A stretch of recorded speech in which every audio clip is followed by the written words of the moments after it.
in advance that I did not get this out sooner. I was in the process of quitting drinking coffee, and even though I took like 3 weeks to wean down, I still had like 2 massive days of just like not feeling good, stomach was ill, headache, all that stuff. So I had to take some time to rest because I would not be my best self making this video.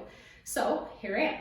All right, as promised, I'm going to start with my story. So originally I thought maybe that this would take probably a few videos to cover, but I think I can do it in 1 or at least 2. So here we go. First off, the part that I can pinpoint is as the beginning of my journey happened about 2 years ago. In December 2 years ago, so almost exactly 2 years ago, I was running a day home, and one of the ladies whose son that I watched, her and I are now really good friends, she handed me a book. I was going through a rough patch. Little backstory to why she handed me that book. I was not happy. I was stressed out. Everything was going wrong, and my marriage was, not failing, but like was rough. We weren't happy. I wasn't happy. He was trying to do everything to make me happy, but nothing was making me happy. And so she handed me this book, and it was Louise Hay, You Can Heal Your Life. Now, for those of you who don't know what the book is, it is full of affirmations. So anything mentally, physically, emotionally, any ailments that you could possibly have, there is an affirmation for it that can heal you. So I sat down with this book. I read over it. I'm pretty sure there was like a part to read in the beginning from what I remember. It's been a long time since I've actually looked at the book. But then I went through all the affirmations, every single ailment, and I wrote down the affirmation if I was experiencing that in my own life. Let me tell you, there's a lot of freaking affirmations, like pages worth, and that I sat down diligently and wrote out every single day for months. Mind you, as the time went on, I would stop feeling things, or I think some things would be healed, so I wouldn't need those affirmations anymore. So they did get less over time. Now, over the next year and a half from that initial point, there was just little things that added up. Like I started viewing things differently. I started reading more self-help books. I was never really into them before this point. I mostly just enjoyed like thriller, anything that was like fantasy or, just not real, that I could just escape from this world into. But I started getting into more self-development, self-help, things like that. And I just started noticing like little changes around me and little changes internally, that I was viewing things differently. I was, viewing the way I reacted to things differently. I was viewing the way people reacted differently. Like it was just, everything started changing, but it was very subtle and very slow. Like I would just notice one little thing here and one little thing there. It wasn't anything big and grand.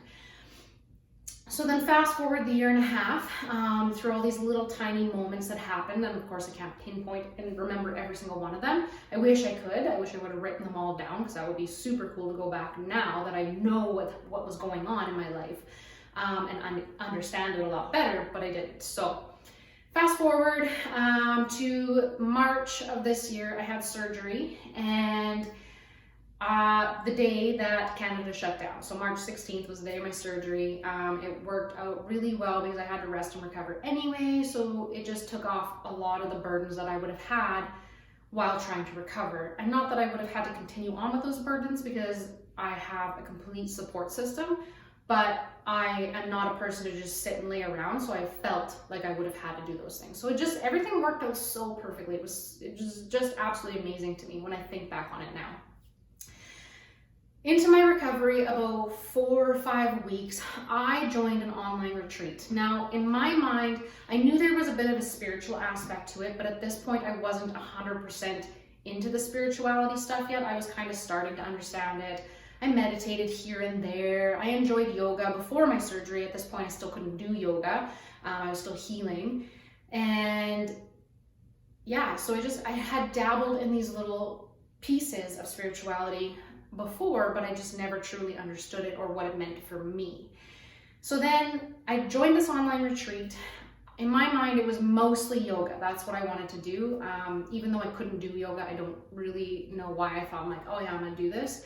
But when I sat down on a phone call with the girls who were running it, it totally like blew my mind what they were offering, like ego work and meditation and tapping. And I'm like, okay, like I'm into this stuff, sign me up.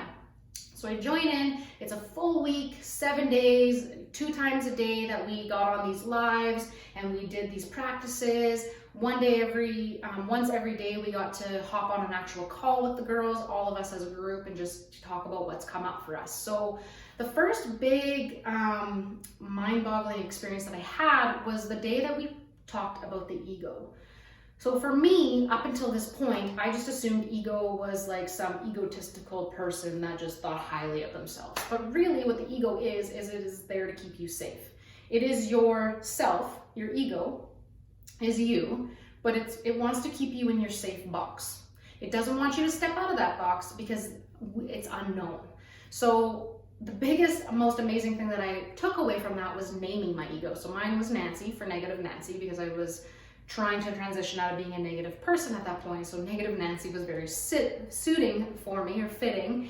And every time my ego started to come up to the surface, I told Nancy to sit down.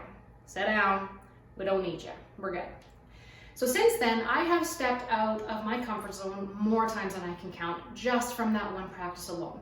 Obviously, this isn't the only thing that has helped me, but just knowing that I can tame my ego and that I am in control has been a huge game changer for me. Another thing was meditation and breath work. Just noticing the vibrational changes inside of my body was mind-boggling to me. And it was actually shortly after I did this retreat, which I believe was in May, if I can remember correctly. Maybe I was a couple months into my recovery already. But in June, on June 14th was my first day that I stopped drinking. So I have not touched a sip of alcohol since June 14th. And it wasn't because I had a drinking problem. It wasn't because I suddenly thought it was, a horrible thing and I didn't want anything to do with it. It was just that every time I drank, because I was raising my internal vibration up, every time I drank, it made me feel like junk. It made me feel like crap, and I didn't like it. And it was actually getting to the point where even like a small glass of wine made me feel hungover the next day. And I'm like, well, what is the point of this? If I feel like crap, why am I doing this? I can't even have one drink. I don't enjoy doing it anymore. So I just decided that that was it. It's never bothered me at all. I don't mind being around people that drink. It does not bother me. It's just the fact that I personally don't enjoy it anymore. So that was kind of one of the first big things I noticed during my spiritual awakening. Because like I said in my first video, mine was very subtle. It was not some big grand thing that happened all at once that was just like mind-blowing or mystical. It was just subtle things that happened over a period of time. So that was the first part of my spiritual awakening that I can actually remember or pinpoint, because it was just something that I had always enjoyed, and especially wine. I love making wine, but I don't drink anymore, so I don't make wine anymore. And it was just, just these little things, and I'm like, I just truly don't enjoy it, so I gave it up. The other part was yoga. So I didn't get to do yoga during the retreat, but that retreat and watching, all the other girls, I wasn't watching them do yoga, but I would go back and kind of view the yoga videos to see what they were doing. And it just reignited my love for yoga. I loved it before, but obviously during my recovery, I couldn't do it. And it just totally reignited my love for it. As soon as I was able and I was fully recovered and I had the go-ahead from my doctor, I started practicing pretty much every single day again, which I also found helped me to release a lot of negativity, a lot of stored emotions, a lot of stored energy that was no longer serving me was releasing. Every day I was feeling lighter and calmer and just so much more at peace internally. And then I actually went on to become a yoga teacher, because that is something that I've actually wanted for as long as I can remember, like at least 10 years, if not more. I have dreamed of being a yoga teacher and never ever took that step, because I never believed I was worthy of it. I never believed that I would be good at it. I just always thought that I was better in the background. So this whole spiritual journey has completely opened my mind to different experiences that I never thought were possible for myself.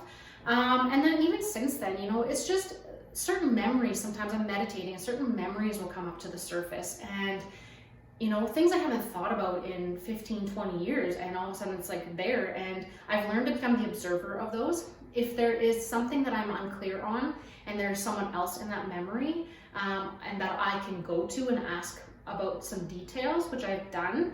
I've had memories come up that I've had to ask my mom for specific details because I don't remember everything, but I know it was a very traumatizing experience as a child, and nothing that my mom did, but that's something that someone else had done. And then just getting that clarity and seeing it from other viewpoints has really helped me to release certain things and completely let them go and just move on from them, and they no longer come up for me anymore.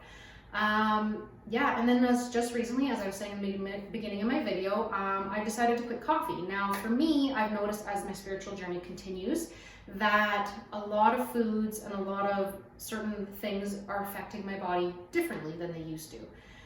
So if I'm being honest, I actually think my spiritual awakening started years and years prior, because I randomly developed lactose intolerant. So we all know cow's milk, or most of us know that cow's milk today is not good for your body. All the stuff that they put into cows to make them produce the milk is what you are drinking. If you're getting cows straight from the farm and it is farm fresh and you know it's weighing that cow, totally different story. But store-bought dairy products are not the best. So I suddenly developed this lactose intolerance out of nowhere, and this was many years ago. I have come to terms with it because I truly enjoy cheese and yogurt and all things dairy. So, but then more recently, 4 months ago roughly, I suddenly couldn't eat meat.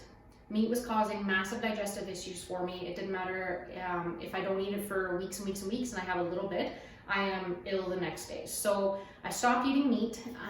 And then coffee. I kind of had an idea that coffee wasn't serving me. So for me, I don't need coffee. I have not needed it.